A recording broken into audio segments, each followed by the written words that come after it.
Bien, buenas noches. Vamos a comenzar entonces un nuevo panel de este ciclo Arte y Parte. Ya estamos llegando al séptimo de este año. Agradecemos a nuestros invitados de hoy, los doctores Oenir Sartú y Pablo da Silveira. Como siempre al comienzo, el agradecimiento al Teatro Solís por generar este espacio de reflexión. El agradecimiento a los auspiciantes de este ciclo, las empresas Mare Limitada, representante de la división médica de General Electric para Uruguay, Feral para sus productos Campo Claro, la Cooperativa de Previsión Social y Guzzi Libros. Democracia, República y después es el tema que pusimos como título para hoy.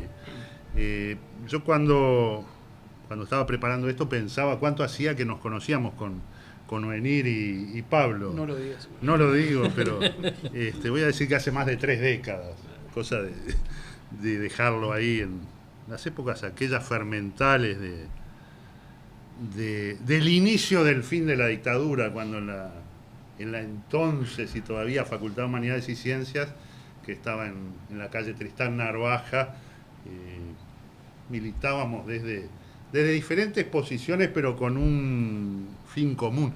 Yo como soy yo el que organiza esto, a veces hago picardías, que son picardías para mí. En función de eso yo puse a mi derecha a Oenir Sartú y a mi izquierda a Pablo da Silveira.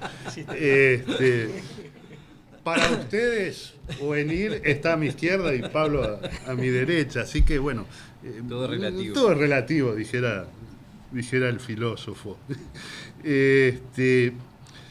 Pero bueno, la idea es que en todo este tiempo que nos conocemos el mundo ha cambiado. El mes pasado, cuando hacíamos el panel del mes pasado, justamente fue el 14 de agosto que marcábamos que había sido una fecha muy significativa para nuestro país, porque en 1968 moría Liberarse y marcaba un antes y un después en la democracia uruguaya. Hoy es 11 de septiembre.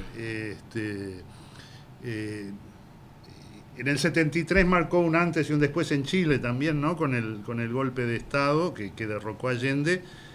Pero hoy fundamentalmente recordamos el hecho de las Torres Gemelas y también un antes y un después en lo que hizo a todo el concepto de relacionamiento entre las sociedades, entre las culturas y a los propios conceptos que hoy vamos a tratar de analizar acá de democracia y de república.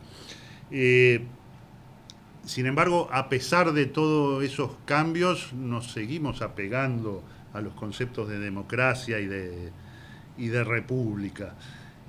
Así que bueno, vamos a empezar. Primero voy a presentar brevemente a nuestros invitados.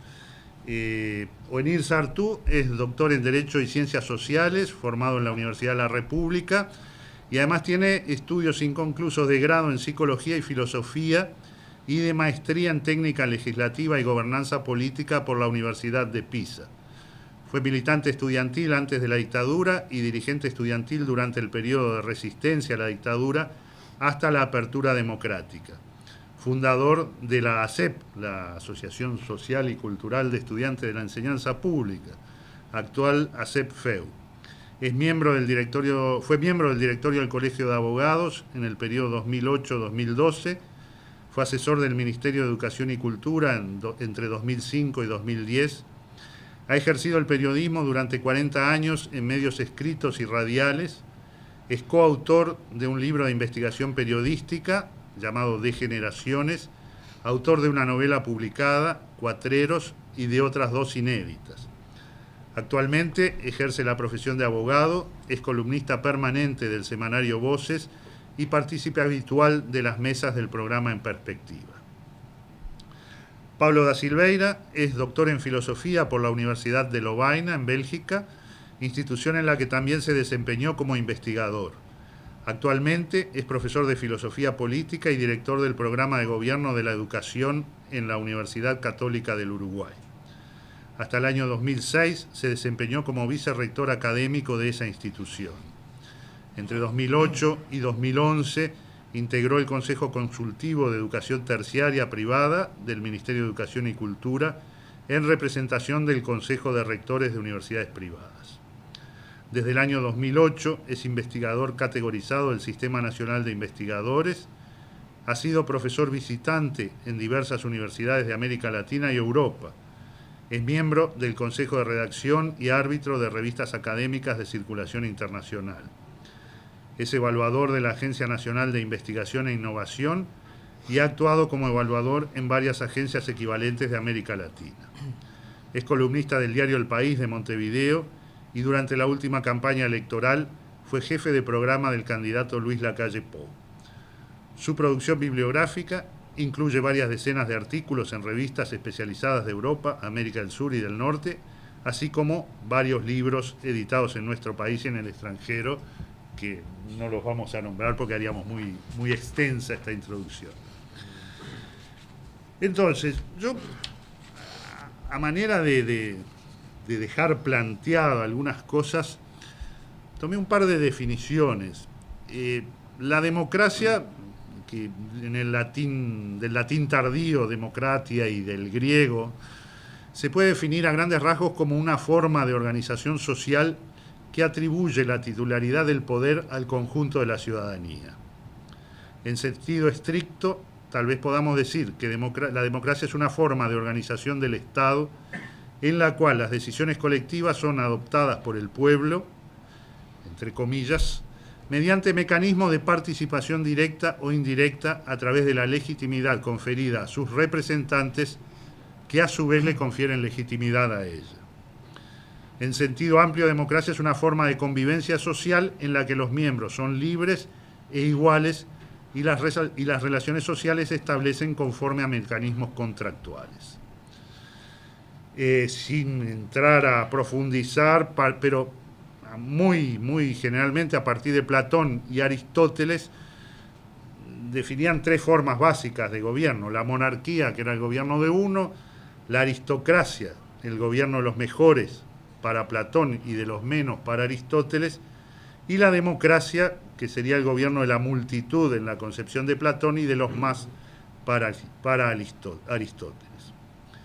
La república, cuyo término del latín res publica, cosa pública o lo público, se puede decir en sentido amplio que es un sistema político que se fundamenta en el imperio de la ley y la Constitución y la igualdad ante ella, a similitud de otros regímenes basados en el Estado de Derecho. Una república, teóricamente, está asentada en el imperio de la ley y no en el imperio de los hombres. Al decir de Aristóteles, un montón de gente no es una república. Entonces, el hombre se dice que es binario, ¿no? Que siempre tiende a trabajar en base a dos elementos o antagónicos o complementarios. Le dejo planteado a los dos la pregunta: democracia, república, las dos, todo lo contrario. O nada de ello. Por orden alfabético arrancamos, Pablo. Es una discusión que amenaza con hundirnos en un lío espantoso, porque si uno mira, esas dos palabritas han querido decir cosas totalmente distintas a lo largo de la historia. Por ejemplo, para un griego de hace 2500 años, democracia era un régimen donde los cargos se proveían por sorteo, con alguna muy mínima excepción.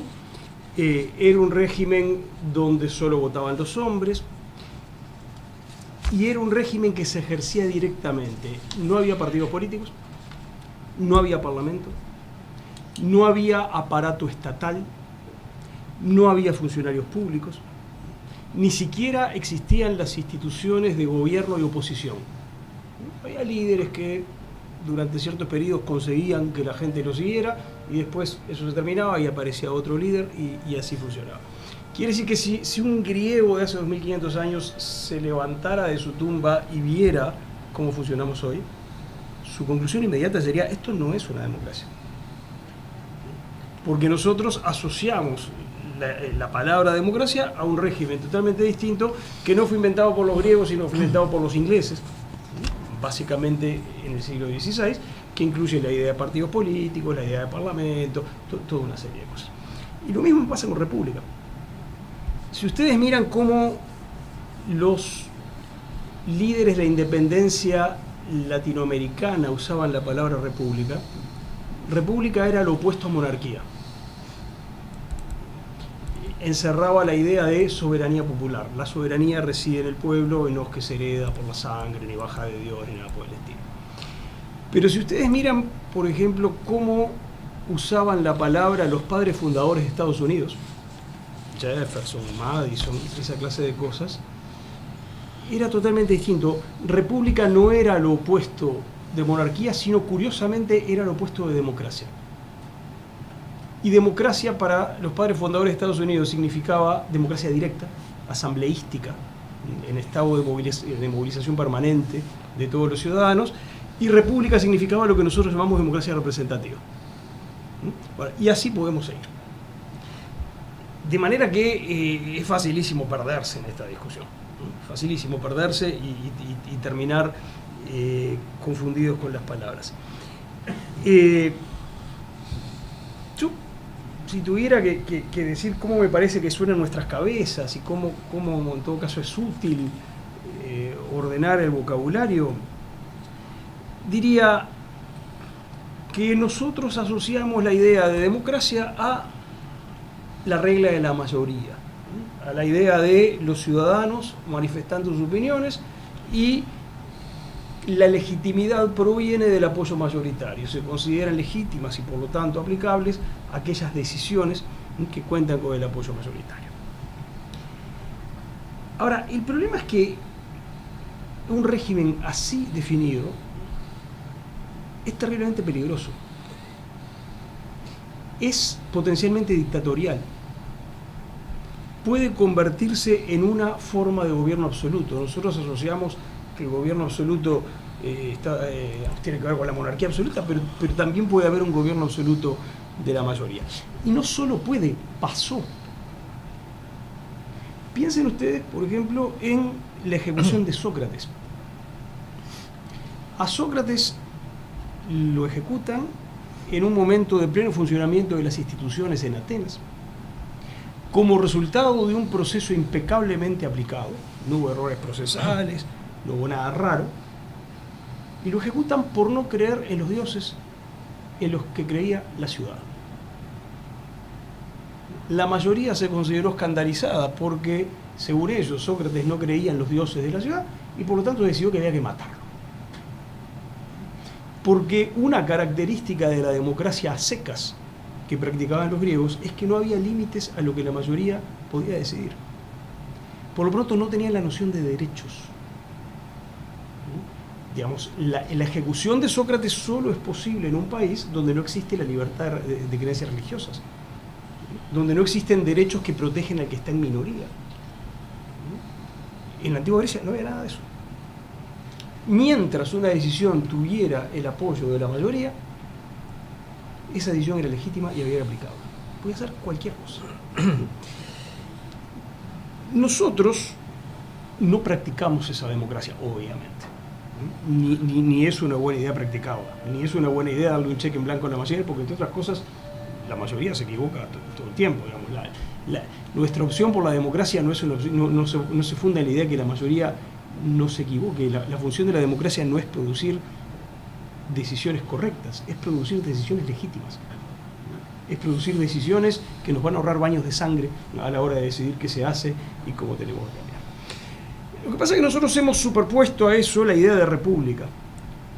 Una idea que viene de otra tradición, que arranca en la antigua Roma, que tiene que ver con... Porque a veces, efectivamente, en algunas traducciones se habla como si Platón y Aristóteles hablaban de república, pero el concepto es otro. La palabra que utilizan, politeia, no significa república, es otra cosa. La república es un concepto que arranca en la antigua Roma y que llega a su madurez en las ciudades italianas del Renacimiento. ¿Qué es la idea? De que la mayoría no puede hacer lo que se le ocurre.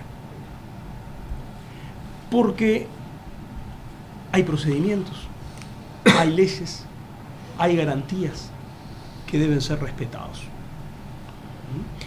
Y solo en el marco de esos procedimientos, leyes y garantías tiene sentido aplicar la regla de mayoría y tiene sentido que aceptemos someternos a quien ha obtenido el apoyo mayoritario. Entonces, nosotros somos simultáneamente demócratas y republicanos, pero en un sentido específico de la palabra que no es ni el sentido de democracia que se usaba hace 2500 años, ni el sentido de república que se usó en muchos contextos. Es el resultado de el feliz matrimonio ocurrido no hace tanto, allá en el siglo XVI, entre dos tradiciones, la tradición democrática y la tradición del gobierno limitado. Creemos en la democracia, creemos en la regla de la mayoría, preferimos la regla de la mayoría a cualquier otro procedimiento para tomar decisiones colectivas, pero además creemos en el gobierno limitado, creemos en la idea de que el que tiene la mayoría no puede hacer lo que se le ocurra porque eso liquida la libertad. Bueno. Y yo comparto las apreciaciones de Pablo. Hay un aspecto que me interesa resaltar, que es la diferencia, porque suele haber una confusión entre el concepto de democracia y la experiencia práctica de las instituciones democráticas. Es decir, yo he constatado que cuando uno dice democracia, no solo tiene esa pluralidad de sentidos que señalaba Pablo a lo largo del tiempo, sino que los tiene en el presente. Hay gente que cree que democracia significa el presidente, el parlamento y los partidos políticos. Otros creen que significa un conjunto de reglas para elegir esas autoridades. Yo creo que es importante diferenciar entre la regla de legitimidad a la que hacía referencia Pablo, es decir, la idea de que, bueno, toda soberanía y toda decisión política legítima tiene que provenir de la mayoría de los ciudadanos, ese concepto abstracto, es decir, una regla para tomar decisiones colectivas. Hay que distinguirlo de los procedimientos establecidos para hacer efectiva la regla, porque ahí es donde empiezan los problemas. Es decir, hay miles de formas por las cuales adoptar decisiones pretendidamente democráticas, desde la asamblea que decide hasta mecanismos de representación muy indirecta, en fin, 1000 mecanismos, algunos de ellos nuevamente en discusión, porque a partir del desarrollo de la tecnología de la comunicación hay quienes plantean que el mecanismo de la representación no es tan indispensable como lo era hace 100 años atrás, o que formas de democracia directas son más viables que antes. Pero a mí me parece muy importante para ordenar cualquier análisis de estos temas, distinguir entre el concepto abstracto de que la legitimidad y la soberanía radican en la voluntad de los ciudadanos, distinguirlo de los procedimientos establecidos para descubrir o llegar a esa voluntad. Porque suele pasar, está pasando cada vez más, incluso a niveles de altos niveles intelectuales, que hay una especie de descrédito de, uno dice la palabra democracia o la palabra república y lo miran como si hubiese salido del baúl de las antiguallas, como si estuviese usando conceptos absolutamente huecos, vacíos. ¿Y qué es lo que pasa? Que claro, cuando uno habla de democracia o de república, la persona está pensando en la experiencia democrática concreta que ha vivido. Entonces, claro, por ejemplo, hoy, lunes, después del sábado y de los últimos 2 o 3 años de discusión en el Uruguay sobre el papel del vicepresidente y sobre la situación del vicepresidente, si a uno le dice a alguien, bueno, esto es la democracia, bueno, puede decir que poco recomendable es como sistema.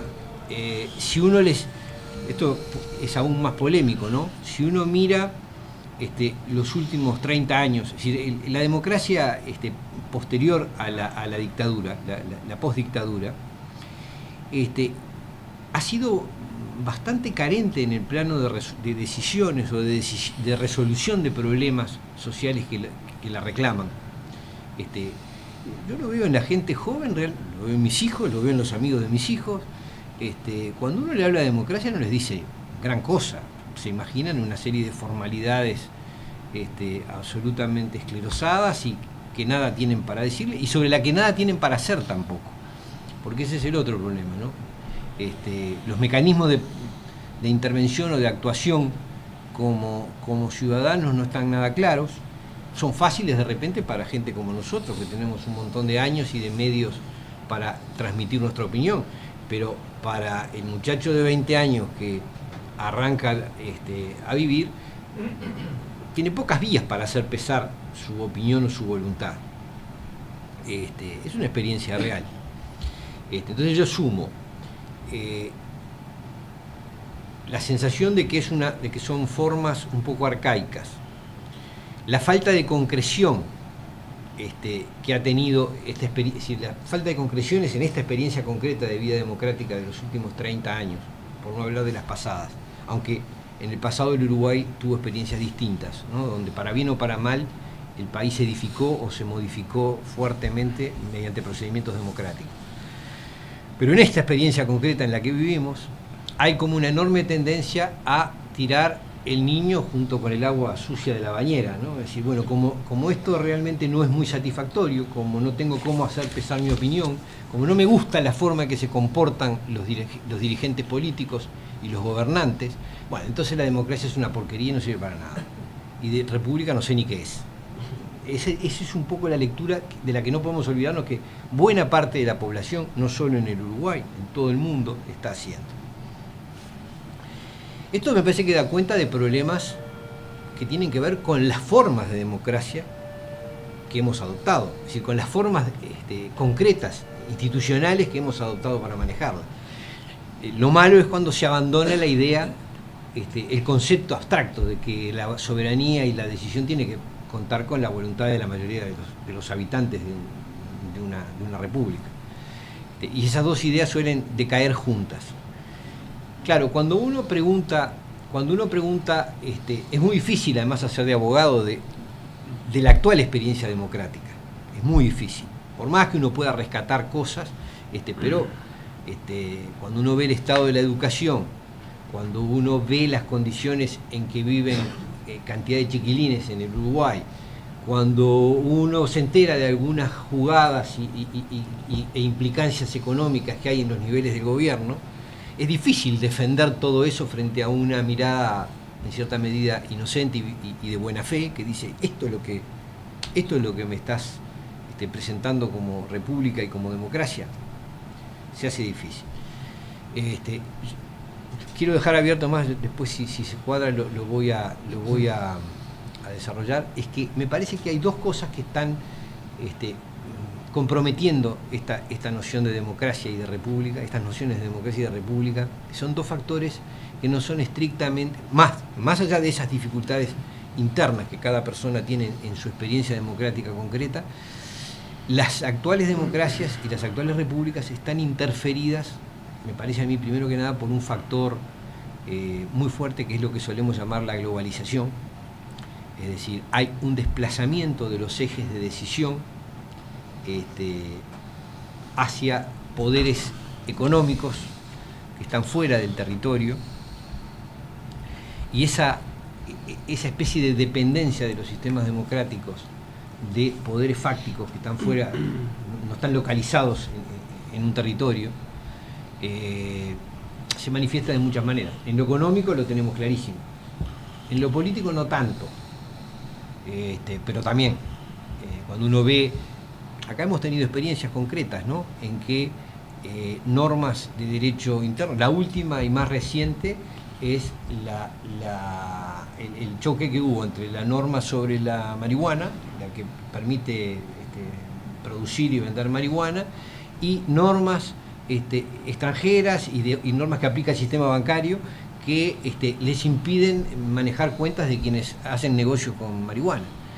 Y ahí lo podemos ver en el caso anecdótico, pero en realidad es el choque de dos centros de poder, el poder estatal que por las razones que sean decidió habilitar cierta actividad, y un poder extranacional que lo considera prohibido. Y ahí estamos, los bancos siguen sin abrir cuentas o clausurando las cuentas de quienes negocian con marihuana.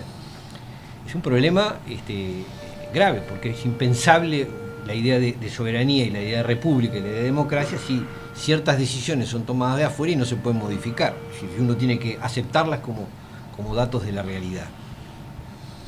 Y creo que hay otro factor muy importante a tomar en cuenta como titular, es algo que está empezando a ocurrir, que es hay un libro de Jeremy Rifkin que se llama El fin del trabajo. Es decir, yo lo leí allá por el año 90 y pico, prácticamente cuando recién salió, y era ciencia ficción. Uno parecía que estamos hablando de Ray Bradbury, ¿no? Hoy están pasando las cosas que él predijo, es decir, la pérdida de puestos de trabajo. Uno mira, cada celular y cada computadora son 5 o 6 puestos de trabajo perdidos, es decir, secretarias, cadetes, gente que archivaba, dactilógrafas y dactilógrafos.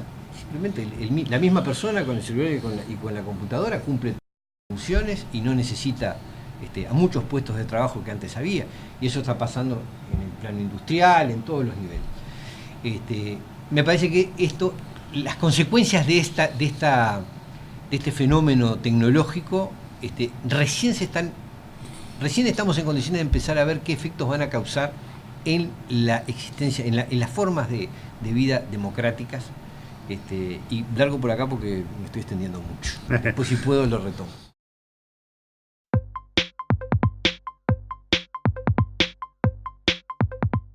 Bien.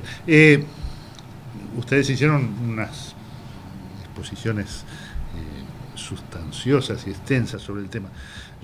A mí se me ocurrió ver el diccionario de la Real Academia, qué definición hace de democracia, por ejemplo. Dice, forma de gobierno en la que el poder político es ejercido por los individuos, una de las definiciones, la otra, forma de sociedad que practica la igualdad de derechos individuales. Y ahí la RAE zanjó el tema que a nosotros nos desvela. Ahora, con lo que ustedes dos planteaban, ¿no? Y con la evolución del concepto, por ejemplo, el concepto de democracia durante los siglos y siglos, ¿podemos hablar de democracia a secas o necesitamos adjetivarla? Nosotros normalmente hemos escuchado en nuestras vidas que democracia burguesa, que democracia avanzada, que democracia sobre nuevas bases, que vos escuchaste democracia... todo de un lado, ¿no? Vos escuchaste todo de un lado. Yo vengo.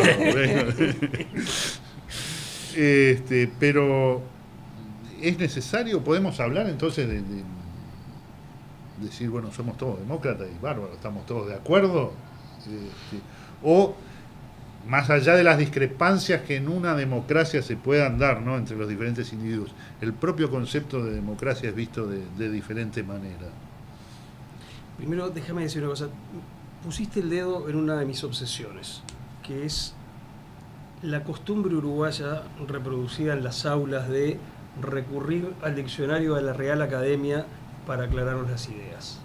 No, yo no pretendía aclararlo. No tenemos que hacer eso. Pretendí confundirla. Ah, menos mal. Pero hacemos mucho eso. Los docentes le dicen a los chicos, vayan y miren. El diccionario de la Real Academia es un diccionario de uso. Nos informa cómo los hispanohablantes usan las palabras. Y los hispanohablantes, como los hablantes de cualquier lengua viva, usamos las palabras de una manera desorganizada, contradictoria, vaga. Entonces no nos ayuda el diccionario de la Academia a aclararnos las ideas. Nos ayuda, no porque sea un mal diccionario, es un excelente diccionario. Pero es un excelente diccionario de uso. Si yo, para escribir una cuestión sobre temas financieros y para buscar una definición de banco, voy a la Real Academia, me voy a encontrar con el banquito de la cocina, con el banco de sangre, con el banco de arena, con un montón de cosas que no tienen nada que ver con el sentido financiero de la palabra banco. Entonces, yo creo que, y voy a hacer una reivindicación profesional, para esto sirve la filosofía y para esto sirve la actividad académica. Hay que apelar a la gente que piensa sobre los temas para tratar de superar el saludable caos que es una lengua viva. Entonces, creo que este ejercicio que estamos haciendo justamente es un ejercicio de ir más allá de lo que pueda decirnos la Real Academia sobre esas palabras, porque no nos va a aclarar las dudas, va a documentar las confusiones y las ambigüedades que tenemos, justamente porque es un buen diccionario. Yo quisiera tomar como punto de partida la distinción que hacía Ovenir, que me parece muy, muy pertinente, entre la democracia como idea normativa y la democracia como cosa puesta en práctica.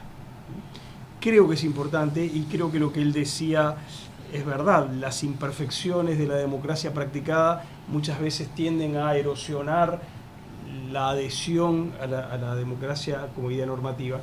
Y eso es un grave problema porque, como sabemos todos los que tuvimos la mala suerte de vivir en dictadura, cuando la democracia desaparece, lo que viene es muchísimo peor que las peores imperfecciones de la democracia. Lo que pasa es que la democracia es como la salud, solo nos damos cuenta de lo importante que es cuando la perdimos. Mientras la tenemos nos parece una cosa trivial y no percibimos su valor.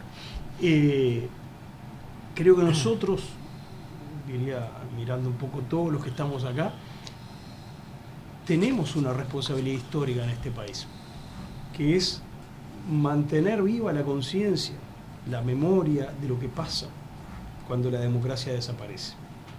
Y mantener viva una experiencia que hicimos, que fue que la verdad es que en los años 60 y 70, tanto en versiones de derecha como en versiones de izquierda, había muchos uruguayos que descreían de la democracia.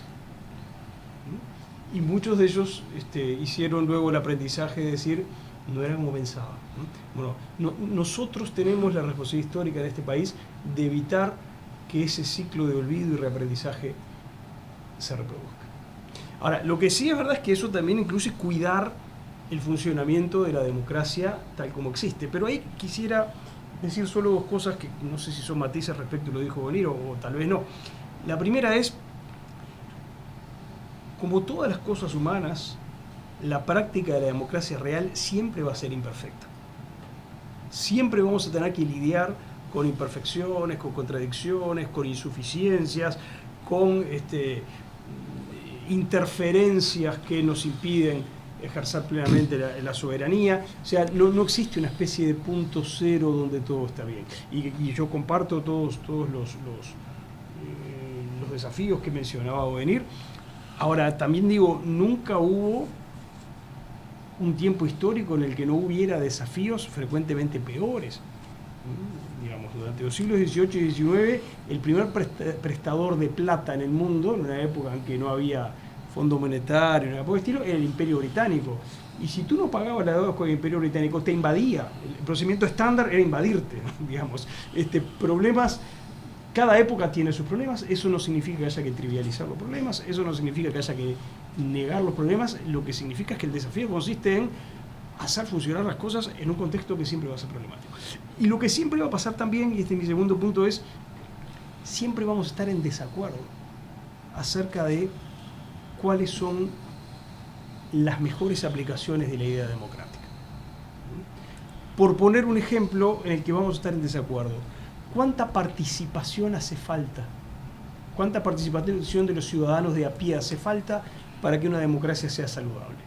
Algunos que utilizan la palabra república en este sentido, o republicanismo en este sentido, que es otro sentido posible, es decir, una democracia donde la gente se limita a votar y a pagar sus impuestos es una democracia enferma.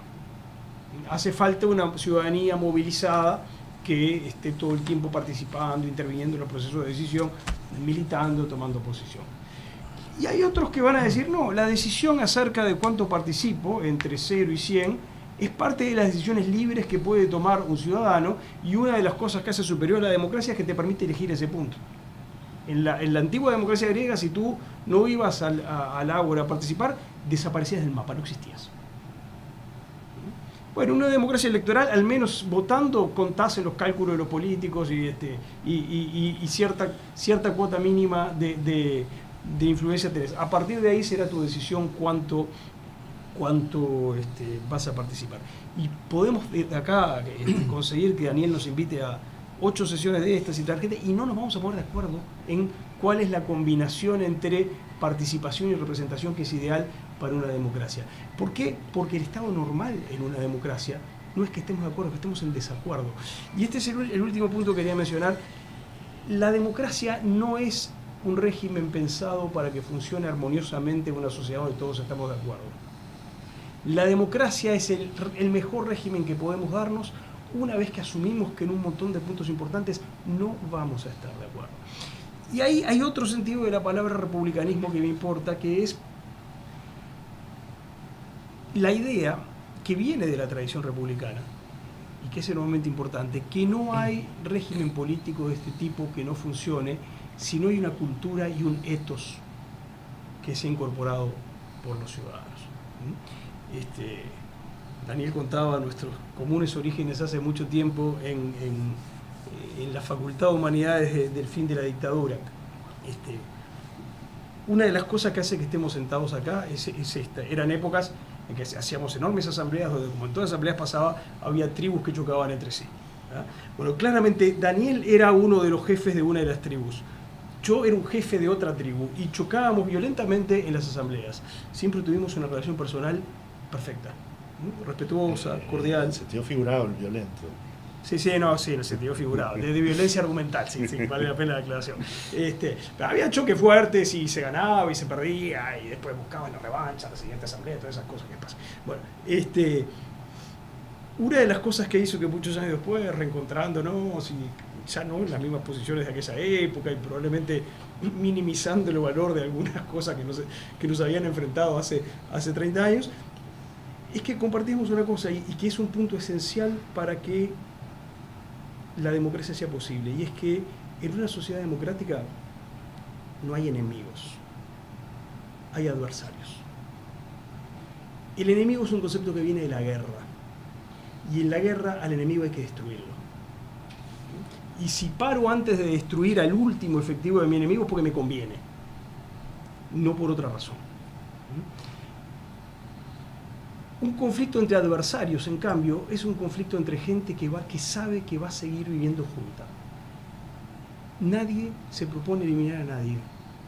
Vamos a seguir viviendo juntos, vamos a seguir discrepando y al mismo tiempo vamos a seguir teniendo cosas en común. Bueno, eso es parte de un ethos que tiene que existir para que una democracia, sin duda imperfecta, una democracia tensionada por insuficiencias, contradicciones, interferencias, una democracia caracterizada por el hecho de que estemos en desacuerdo, pueda sostenerse en el tiempo y pueda encantar en la medida en que pueda a las nuevas generaciones para que ese hilo no se pierda.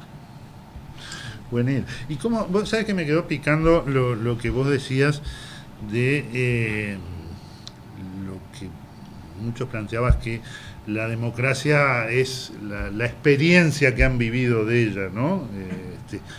Lo cual es cierto, ¿no? Todo concepto se carga de las experiencias que uno ha vivido. Entonces, con eso y enganchando con esto otro, ¿no? De las adjetivaciones o de los diferentes contenidos de la democracia o los diferentes subtítulos. Sí, yo creo que en realidad los subtítulos siempre refieren a las formas prácticas, no al concepto en abstracto. Es decir, la idea de que las decisiones se toman por mayoría y que corresponden, que la soberanía sobre ellas le corresponde a la ciudadanía, no necesita apellidos.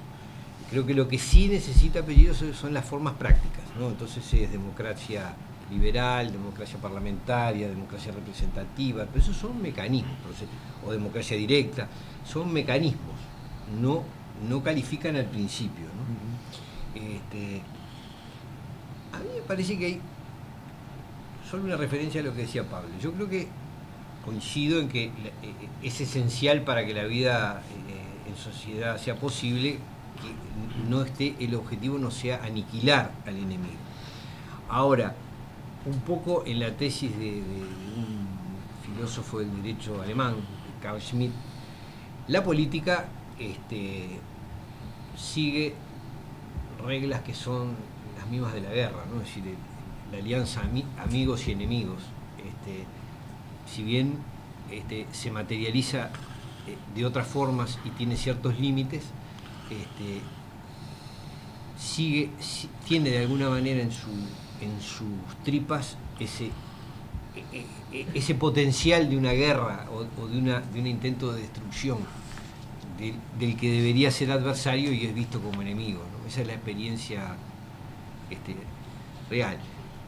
Yo creo que felizmente todas las sociedades se componen de grupos que piensan con esa lógica smithiana, ¿no? Es decir, ese es el enemigo al que hay que prácticamente destruir o encarcelar o no sé qué, y otro bando que piensa algo parecido del grupo anterior, y después un montón de gente que no está dispuesto a seguir ninguno de los dos caminos extremos y que más o menos neutralizan la cosa.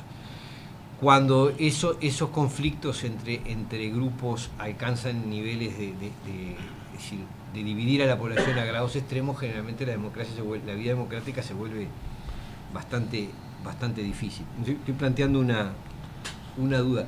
Esto me lo he planteado porque cuando uno dialoga a veces con militantes políticos, se da cuenta de que odian a quien solo debería ser su adversario. Lo odian. Realmente creen de ese grupo las peores cosas.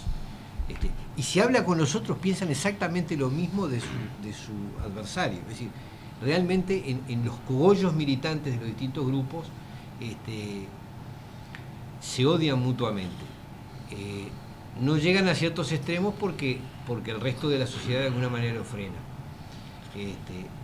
Eso ha llevado a una cosa que me parece que está empezando a pasar en el Uruguay, es que hay cierta gente, ciertos militantes políticos que no son ciudadanos de la República Oriental del Uruguay, son ciudadanos del Frente Amplio o son ciudadanos del Partido Nacional o del Partido Colorado o del partido que sea, o de la gente, ¿no?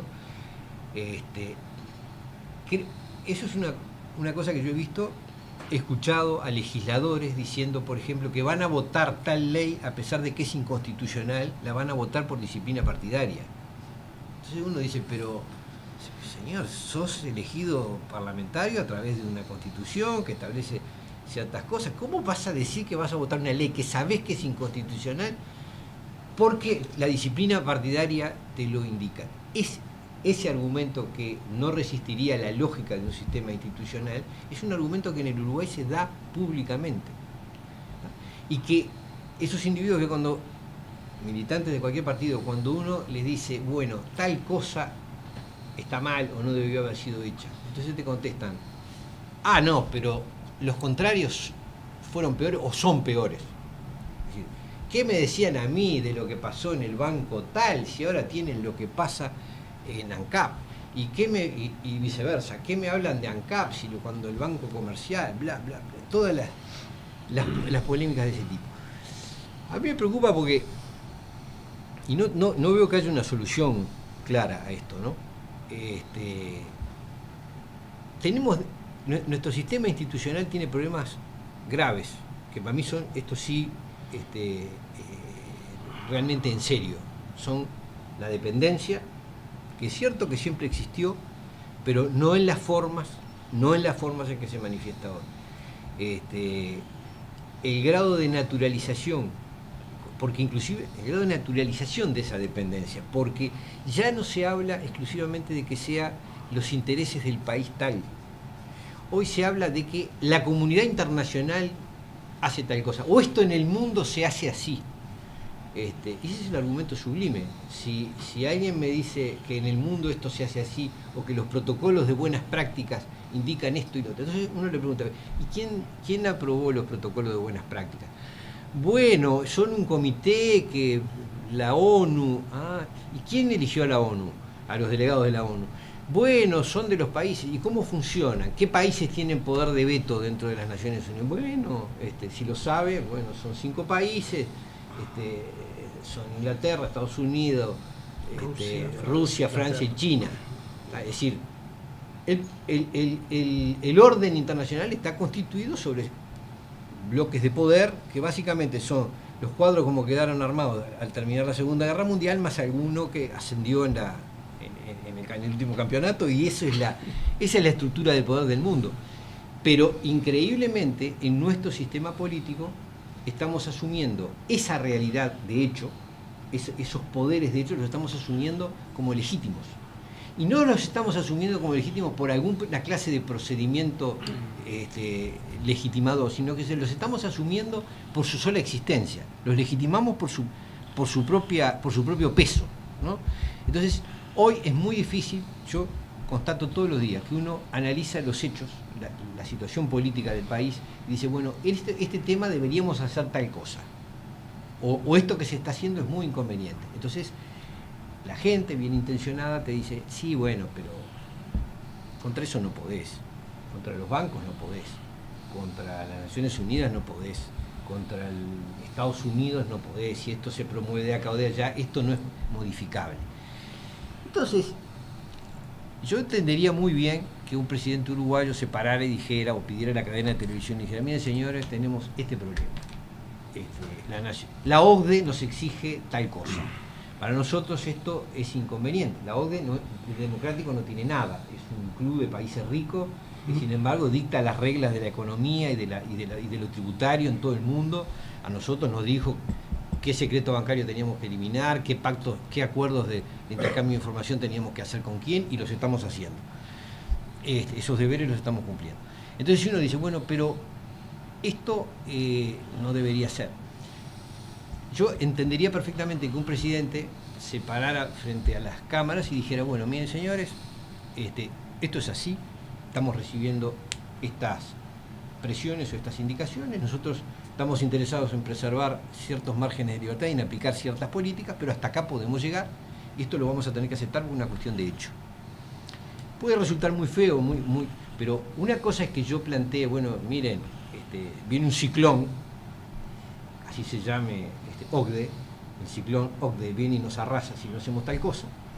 Y otra cosa es que yo diga, bueno, es bueno porque la comunidad internacional está de acuerdo en que el ciclón nos huele. ¿Está? Son dos cosas distintas. Entonces yo me veo en las figurillas ahora de cómo hacer para apuntar a lo que planteaba Daniel, o sea, a las dificultades intrínsecas de un sistema democrático, es decir, aquellas que tiene adentro, a raíz de las dificultades de lograr acuerdos sobre la base de que pensamos todos diferentes, sobre la base de las dificultades de asumir las responsabilidades ciudadanas. Pero esas dificultades que son intrínsecas, propias de adentro, están además complicadísimas cuando las decisiones ni siquiera se toman adentro. Es decir, cuando además sabemos que todo lo que hagamos para funcionar democráticamente está interferido por realidades externas sobre las que no se habla con claridad, ¿sí? A las que no se asume con claridad como condicionantes externas. Creo que son dos órdenes de dificultades que nos están complicando mucho la experiencia democrática y sobre todo, no sé si a ti te pasa, pero yo doy clases también y es muy difícil presentar, nada menos que más en filosofía del derecho, presentar a estudiantes un ordenamiento jurídico que todos sabemos que no funciona, que aquellos órganos que se supone que son soberanos y que deberían tomar, bueno, todos sabemos que están interferidos por factores externos a la propia vida democrática. Antes de seguir, quería, Pablo, responder algo. No, un par de cosas. Primero, sobre lo de Schmitt, coincido con Ovenir en que, como una cuestión de hecho, a veces en los núcleos militantes uno encuentra comportamientos schmittianos. Pero creo que no tenemos que dejarnos arrastrar por eso y tener claro que Schmitt justamente teoriza la idea que hay que combatir. Y ahí pasa una cosa muy rara. Schmitt fue una de las fuentes de inspiración teórica del nazismo. Los nazis se inspiraron en Schmitt. Y la idea del amigo enemigo y todo eso vertebró, si se puede hablar de pensamiento nazi, que es un poco un oxímoron, pero en fin, las cosas parecidas a ideas que se manejaron en esa época. Después pasó una cosa muy rara, y es que hubo una apropiación de izquierda de Schmitt, cuya principal protagonista es Chantal Mouffe, una filósofa que daba la casualidad que era la esposa de Ernesto Laclau, y entonces por esa vía llegó con muchísima fuerza al Río de la Plata. Pero a no confundirse, Schmitt es justamente lo que destruye la democracia.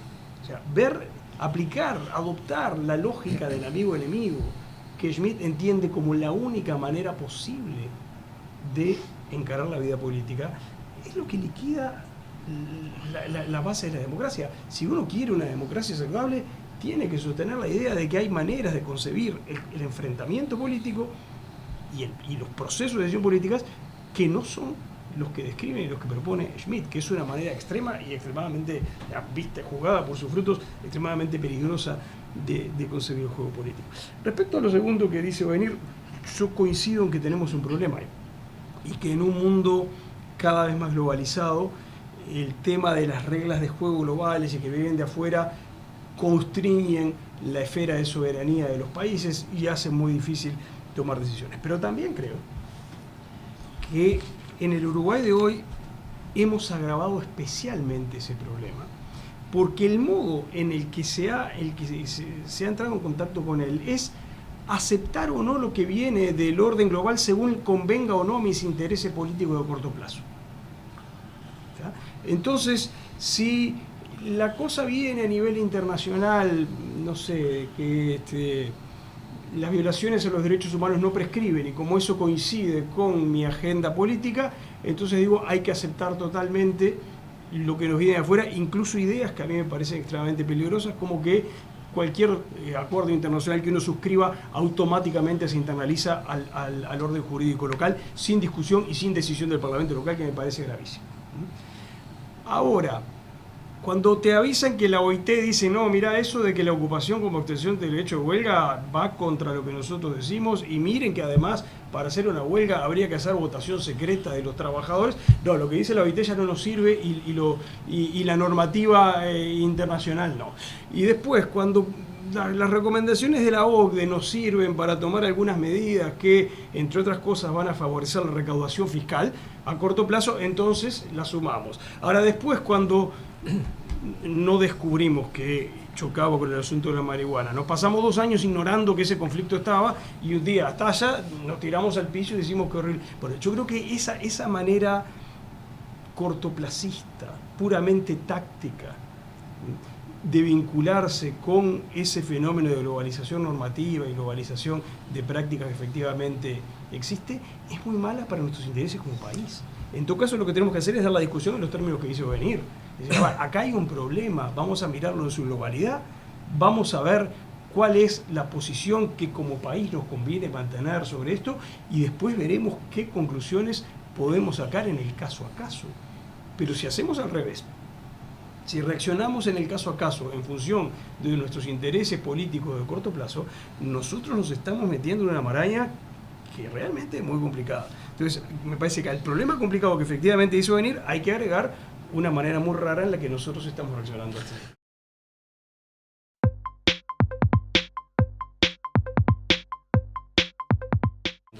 Ahora, no podrá ser que esa globalización... Nosotros estamos acostumbrados al concepto de república como un Estado acotado por límites geográficos, ¿no?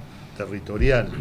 Que la globalización esté eliminando eso y esté modificando el concepto de república. Sí, yo creo que eso lo que decís es clave, Daniel. O sea, me parece que vamos hacia un mundo muy distinto a aquel en el que nos criamos los que peinamos canas o no tenemos nada que peinar, ¿no? Que bastante... Ustedes peinan algo.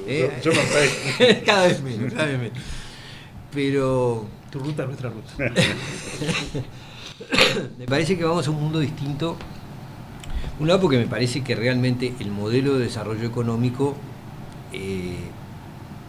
requiere prescindir de los estados como...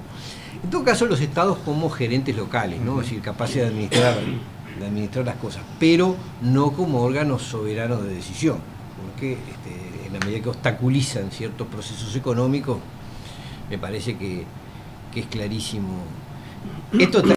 Todo es complejo, ¿no? Porque el mundo tiene marchas y contramarchas, ¿no? Es decir, un individuo como Trump ganó las elecciones en Estados Unidos prometiendo poner límite a esa especie de deslocalización de los fenómenos económicos. Que lo pueda hacer o no, o que lo quiera hacer incluso es otra cosa.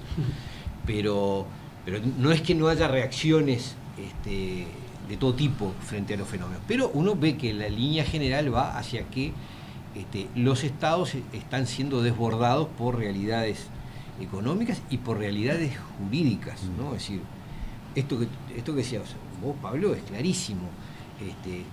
Claramente hay una pretensión de legislar desde afuera del país. Y el peor error, y yo hablaba con eso de ser ciudadano de un partido y no ciudadano del país, el peor error es decir, bueno, esto que hoy recomienda la OCDE me viene bien porque entonces lo tomo. Y mañana lo que dice la OIT no me viene bien, entonces lo rechazo. Y mañana, porque bueno, uno tiene que ser claro, o establece la prioridad o uno es ciudadano del orden nacional, de la ciudadanía en la que integra, o es ciudadano de un sistema global, en definitiva, ¿no? Pero lo que no se puede tener es lealtades alternativas, pasando de un lado para el otro según cómo sople el viento o cómo me convenga. Estoy completamente de acuerdo en eso con Pablo. Y este es un fenómeno que no es solo de un partido, creo que todos los partidos están mirando esa realidad internacional, adoptando aquello que les viene bien y repudiando lo que les viene mal. Entonces, no estoy muy seguro. Bueno, yo pienso que sí. Pero bueno, no importa, es una opinión. Y eso que las internacionales políticas están en declive, ¿no? Sí, pero me refiero a que bueno, basta ver las polémicas, yo qué sé, en Venezuela, cómo se divide la opinión sobre si se debe intervenir o no. Brasil, cómo se dividen las opiniones sobre si se debe intervenir o no. Y bueno, dependiendo de las similitudes o afinidades que se tenga con el determinado gobierno, se adopta la línea intervencionista o no intervencionista. Y de las diferencias entre los casos. Y de las diferencias entre los casos también. Pero yo lo que constato es una verdadera poca conciencia en el sistema político, o en buena parte del sistema político, sobre las consecuencias enormes que tiene legitimar la presión que viene desde organismos o intereses externos, cuando esos intereses pasan por arriba de la posibilidad de decisiones políticas nacionales. Una cosita, un apunte sobre eso. Es verdad que estamos en un mundo que cambia mucho, pero es muy difícil saber en qué sentido va a cambiar. Y las cosas cambian a corto plazo. Ejemplo, hasta hace no mucho, la opinión que predominaba en muchos analistas era que Europa iba a volver a la Edad Media. Iba a funcionar como funcionaba la Edad Media. Lo que iban a desaparecer eran los estados-nación que habían nacido entre el siglo XV y el siglo XVIII. Iba a seguir habiendo una Europa global, como había habido en la Edad Media, la cristiandad, como se le llamaba en la Edad Media, y después iba a haber regiones. Entonces uno iba a ser catalán y europeo, lombardo y europeo, pero no iba a ser español o italiano. Ahora, en el medio de eso ocurrió el Brexit, que es una contradicción total a ese pronóstico.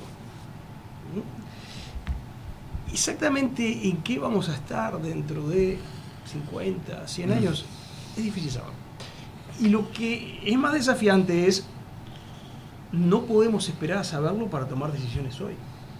Tenemos que tomar decisiones hoy en incertidumbre. Entonces, nosotros hoy somos habitantes de un Estado-nación típicamente creado, como se crearon en el siglo XVIII, XIX, que se llama Uruguay. ¿Qué vamos a hacer nosotros que somos ciudadanos del Uruguay antes de saber qué va a pasar dentro de 100 años? Sin ignorar las tendencias que nos pueden llevar en determinadas direcciones, pero sabiendo además que mañana va a seguir existiendo la República Oriental del Uruguay. Entonces me parece que tenemos que seguir pensando y buscando soluciones que nos permitan funcionar como una comunidad política independiente, soberana, tratar de encontrar los mejores ejercicios posibles de la ciudadanía, tratar de modificar los procesos de decisión política en la medida que sea necesario para conseguir mejorar la calidad de nuestro debate público, la calidad de nuestras decisiones, y luego estar abiertos a lo que pueda pasar. Pero a veces el obsesionarnos mucho por todo lo que puede cambiar nos paraliza un poco las decisiones de corto plazo. Voy a poner un ejemplo que no tiene nada que ver con esto que estamos hablando. Está todo este tema así de la evolución tecnológica y la robótica y todo lo que se viene, y entonces algunos parecen concluir que nada de lo que se enseñaba en la escuela y en el liceo hasta ahora sirve más.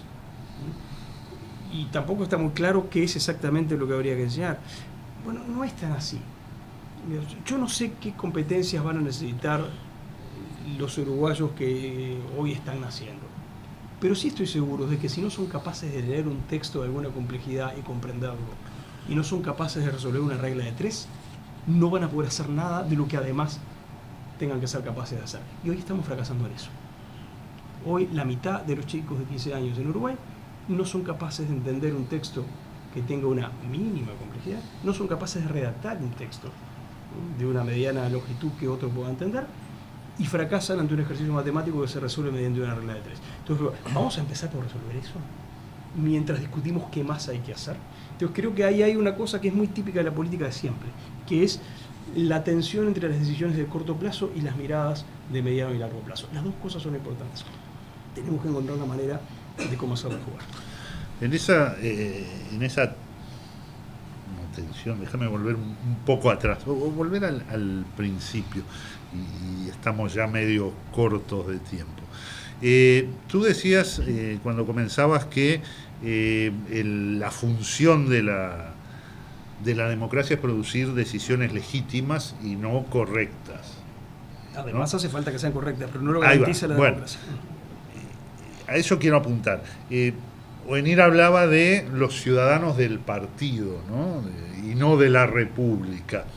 ¿Qué pasa cuando...?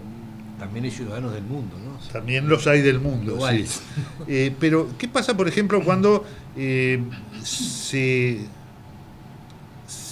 argumenta que toda decisión es correcta por ser democrática, por haber sido hecha en forma democrática? O sea, que como que algo que decidió la mayoría per se es lo correcto. Yo estoy completamente de acuerdo con Pablo, y creo que no hay mucha duda sobre que la condición de legítimo, de democrática de una decisión no asegura para nada que sea acertada o para nada, ¿no? O sea, simplemente es más pacífica y tal vez tenga menos chance de ser dominada por un interés particular si es tomada por el conjunto. No creo que se pueda ir más allá de eso, ¿no? Yo diría una cosa más. A ver, uno podría decir, ¿es democrática una decisión como la que tú describís si por democracia entendemos lo que entendían los griegos? Ahora, nosotros vivimos en una democracia constitucional que se funda en un contrato implícito que dice lo siguiente: yo acepto someterme a lo que decida la mayoría con la condición de que hay cosas que la mayoría nunca va a decidir. Y esos límites los fijamos utilizando el lenguaje de las libertades y los derechos fundamentales. Y por eso, bueno, la Constitución incluye muchas cosas, la organización del Estado y demás, pero el capítulo esencial es el capítulo de derechos. ¿Qué significa que en una sociedad va a haber libertad religiosa?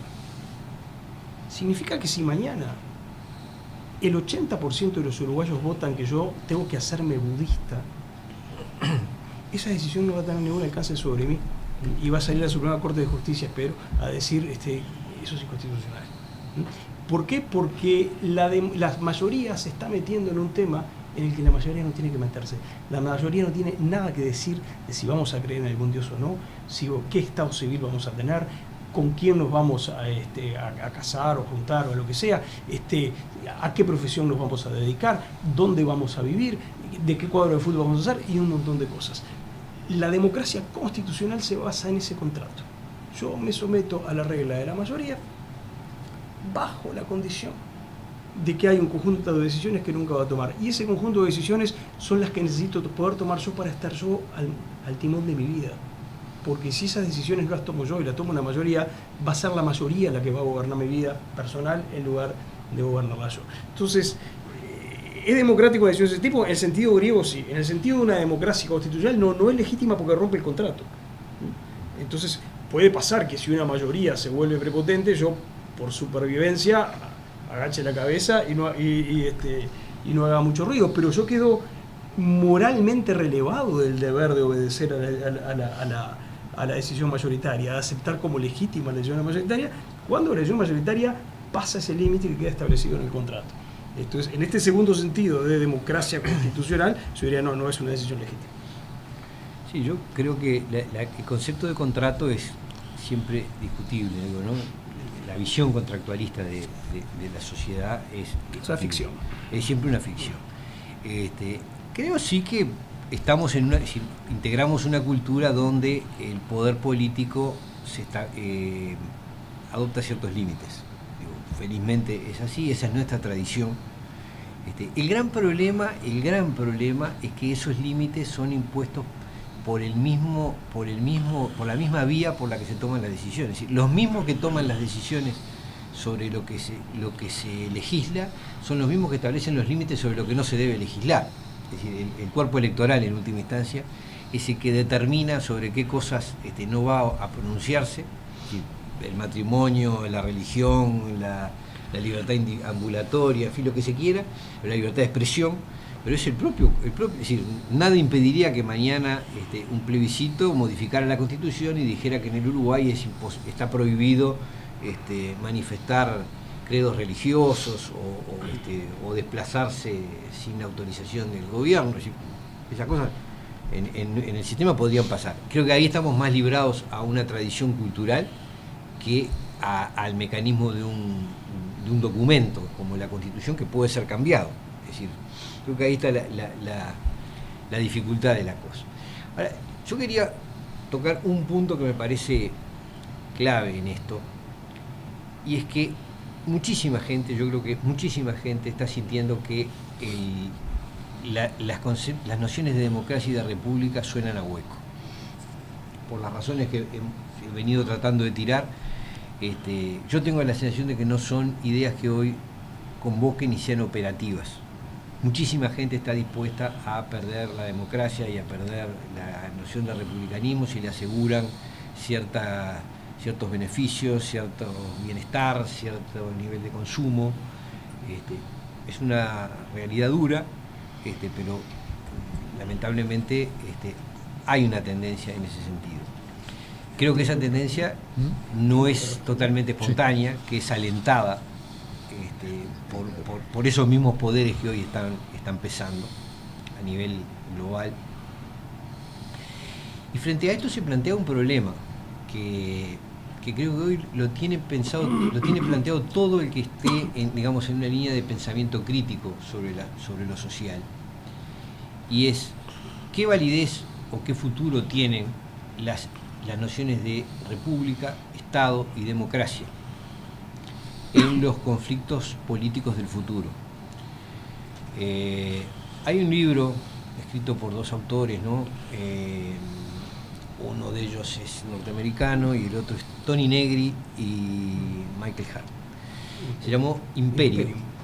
Y estos dos, hace ya años, sostenían que el mundo ya no estaba conformado por Estado-Nación, sino que estaba dominado ya no por un imperio centrado en un país determinado como Estados Unidos, sino por intereses económicos de carácter global, y que por tanto la resistencia, los estados, los sistemas democráticos y las repúblicas eran mecanismos inadecuados para enfrentar esa nueva realidad política, y que de alguna manera la resistencia o la lucha contra esos poderes económicos globales necesariamente tenía que ser global y no podía estar instrumentada por el mecanismo de los estados-nación.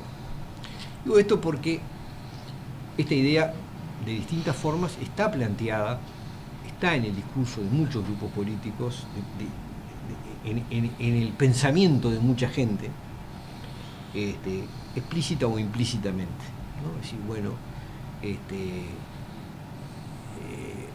el sistema democrático es algo en lo que se cree realmente y a lo que se apuesta realmente, o es un instrumento que se aplica en tanto sea conveniente, pero sabiendo que las grandes decisiones pasan por otro lado. Y esto pasa, por ubicarlo, pasa en sectores que hoy consideraríamos de izquierda y en sectores que consideraríamos de derecha. Es decir, Hay quienes dicen, bueno, muy bien, todo esto es parafernalia porque después lo que cuenta son cuando viene la inversión de tantos miles de millones de dólares, cuando se firma el tratado que garantiza esas inversiones, un régimen que no es el mismo que se aplica a todos los uruguayos, por ejemplo. Muchos piensan así, después es el poder del dinero el que manda, y otros piensan, bueno, acá lo que hay que arrasar todo y volar junto con esos poderes económicos, volar también en todo este disfraz de democracia, ahí se le puede apellidar burguesa, o cada cual le dirá el nombre que quiera. Yo creo que ese es un problema,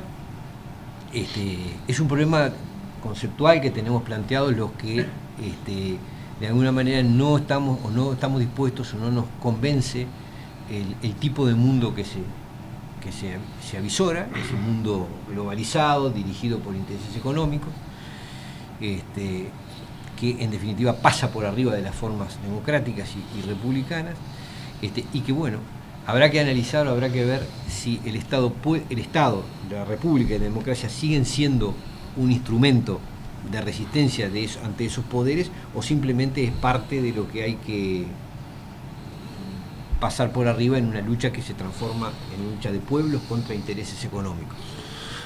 Tema que es delicado, yo tengo mi propia opinión, pero bueno, sobre todo me interesa discutirlo, me interesa analizarlo, porque me parece difícil, de difícil respuesta. Venir me ahorró trabajo porque planteó la última pregunta que pensaba hacer. Perdón. Digo, ya la contestó, o sea, ya dio su visión. Así que bueno, Pablo, vamos a dejar para que cierre, porque ya estamos en la hora. Dos cosas.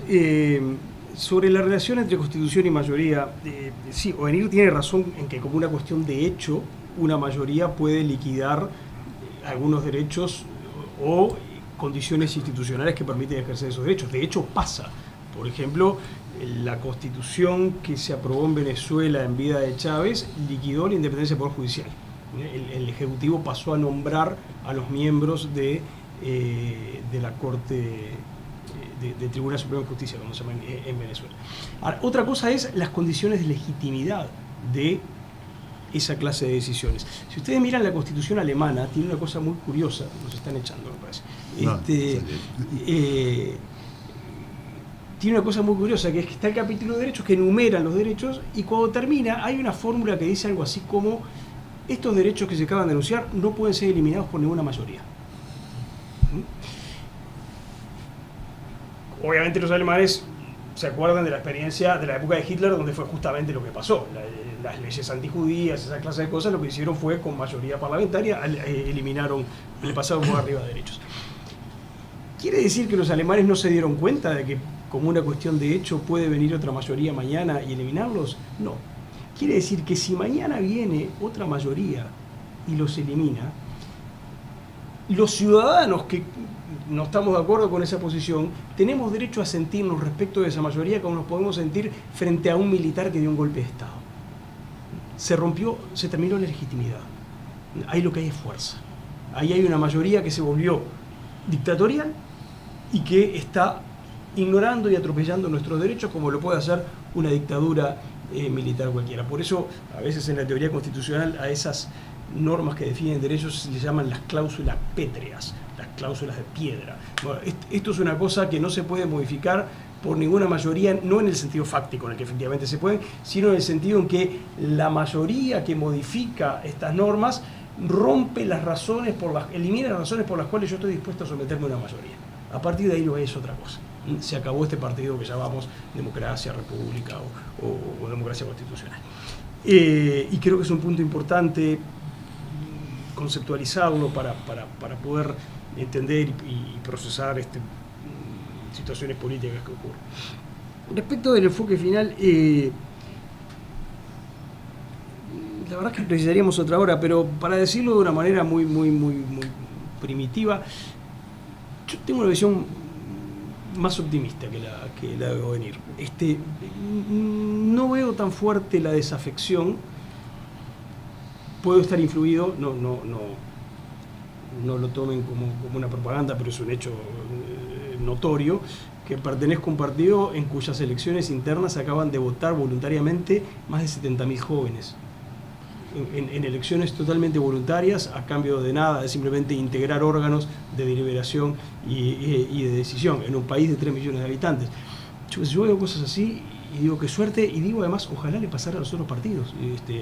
Digamos que es la clase de señales que dicen estamos consiguiendo de alguna manera transmitir el legado, y hay gente muy joven que dice esto está bien y quiero participar en esto y quiero incidir.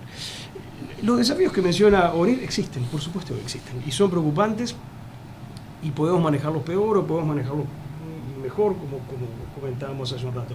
Ahora vuelvo a algo que decía antes, siempre existieron desafíos, siempre existieron restricciones, siempre existieron grandotes que trataron de imponer sus puntos de vista, sus intereses por encima de la voluntad de los más chicos.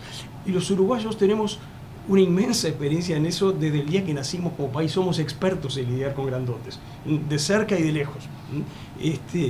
Entonces, sí, puede pasar que haya un desenlace catastrófico, no es imposible, pero creo que simplemente la magnitud de los desafíos, como nos ha pasado en otras etapas de nuestra historia, lo que nos exige es mucha claridad mental, mucha visión estratégica, mucho debate, como pedía venir, pero debate del bueno, no el debate que se hunde en la anécdota o que se hunde en el problema coyuntural y que solo moviliza los intereses políticos de corto plazo, sino debate con perspectiva, debate hecho pensando en nuestros hijos y en nuestros nietos. Y creo que eso es algo que, digamos, en otra época me parece que los uruguayos estuvimos más atentos a estas cosas. Por ejemplo, las discusiones de tipo geopolítico fueron mucho más importantes en muchos otros momentos del Uruguay, en ciertos momentos del siglo XIX, en ciertos momentos del siglo XX, de lo que son ahora. El darse cuenta que para un país tan chiquito como Uruguay, la política exterior tiene que ser siempre una política de Estado, nunca una política de partido, porque nos jugamos la vida en cada decisión de política exterior. Un grandote puede darse el lujo de equivocarse feo de vez en cuando en su política exterior. Nosotros no podemos darnos ese lujo, porque somos demasiado frágiles. Entonces, sí me parece que hace falta mucho debate, sí me parece que hace falta recuperar una capacidad de visión que hoy en día no está en su mejor momento, pero creo, o tal vez quiero creer, que los uruguayos podemos seguir impulsando nuestra particular y muy exitosa democracia. Miren ustedes la lista del Economist, la revista The Economist hace un ranking de las democracias en el mundo, y la última edición, los números varían poco de una edición a otra, la última edición dice que solo hay 20 democracias plenas en todo el planeta Tierra. Lo primero que dice, que es un poco triste, es que la mayoría de los países no viven en democracia. Después hay solo 20 que son democracias plenas y una cantidad bastante más grande de democracias imperfectas. Bueno, Uruguay está en ese selecto grupo de los 20, y siempre estuvo desde que se hace esto, en el selecto grupo de las 20 democracias plenas que hay en el mundo. Es una cosa muy linda, es una cosa que los uruguayos construimos con esfuerzo, hace mucho tiempo, con sangre, venciendo muchas dificultades. Creo que lo importante es que no lo perdamos. Onir me pidió un minuto. Sí, no, simplemente para Control. comentar una cosa que pensando en términos del debate que planteaba Pablo, que me parece muy interesante, hay una cosa que me preocupa, es que el Uruguay tuvo siempre un nivel de pensamiento independiente. Es decir, estaba pensando en tipos como Bá Ferreira, como Quijano, como tantos que ha habido, que de alguna manera individuos que pensaban el país sin depender prácticamente de nada, más que de sus ganas de escribir sobre esto o aquello. Y hoy en día casi toda el pensamiento, la actividad académica está orientada por la financiación. La otra vez planteé lo mismo en un lugar y me dijeron, no, toda no, y salió uno, yo estoy haciendo un estudio sobre esto. No descarto que haya quien está haciendo a título absolutamente gratuito una investigación, pero no es la regla. La regla es que nuestra investigación académica está orientada, de hecho muchas veces la idea es, bueno, ¿para qué hay financiación? Bueno, eso investigo. Entonces, una de las formas de vaciar profundamente la vida democrática es determinar sobre qué se piensa, sobre qué se investiga y sobre qué se escribe. Y lamentablemente el peso de la financiación orientando las líneas de investigación es una de las formas más duras de colonialismo mental, ¿no? Yo no pienso en un futuro necesariamente catastrófico, pienso más bien en un futuro de vaciamiento de sentidos de la vida institucional. Por eso es una catástrofe. Bueno, si lo vivimos así, pero no me refiero a que necesariamente implique bombardeos y destrucciones estilo CNN, digamos, para ser filmada por la CNN. Estoy pensando en una cosa más grave, pero no tan espectacular. Y me parece que uno de los aspectos más complejos es justamente esa pérdida de la capacidad de pensarnos con sentido de país, con sentido de Estado, y pasar a depender de las agendas que son financiadas por las universidades y las fundaciones, que en el fondo son respaldadas por los mismos intereses económicos que impulsan la política económica y la legislación que se nos aplica. Se picó ahora. No, es otro tema, estaría fantástico discutirlo, pero a ver, mirando el pasado yo diría, hay gente que consiguió pensar con inmensa claridad en este país por encima del hecho de qué vivía e incluso de alineamientos partidarios. Por poner algunos ejemplos, Rodó, probablemente el uruguayo que más influyó con su pensamiento fuera de fronteras. Es el tipo el uruguayo sobre el que se hacen más tesis doctorales en el mundo hasta hoy. El arielismo fue una cosa que tuvo. Bueno, fue 3 veces diputado del Partido Colorado. Estaba muy alineado políticamente y además vivía, porque no era un hombre de fortuna, en buena medida de los ingresos que obtenía. Y sin embargo tuvo la capacidad de hacer un pensamiento. Quijano fue durante mucho tiempo funcionario del organismo que otorgaba los permisos de importación y de exportación en la época en que el comercio exterior uruguayo estaba totalmente dirigido. No le impidió pensar con muchísima no recibían financiación para investigar determinadas cosas. Eso es lo que son diferentes está cosas, bien, pero lo que quiero decir es estoy de acuerdo contigo en que hay un problema. Mirá que estoy de acuerdo contigo que hay un problema. Lo que quiero decir es un problema complejo, merece otra charla. Hoy los convocamos para hablar sobre democracia, república. Pues creo que los dos invitados dieron bastante insumos para que después lo trabajen ustedes. Y lo embromamos porque teníamos el compromiso de explicar el secreto de la felicidad. Y no, eso le dijimos que era otro precio. Quería agradecer también a la Onda Digital que auspicia estos encuentros y que después pasa la grabación de completa, o sea, la pueden ver en su canal de televisión, lo pueden ver también después en Asuntos Públicos de TCC y en Radio Uruguay. Informarles también que el próximo encuentro será el lunes 2 de octubre. Vamos a estar hablando sobre el tema de las redes en este nuevo mundo. Los invitados, está todo siempre a confirmar, son Eduardo Vaz y Daina Rodríguez. Y bueno, muchas gracias a todos ustedes por la presencia. Gracias. Y gracias a ustedes.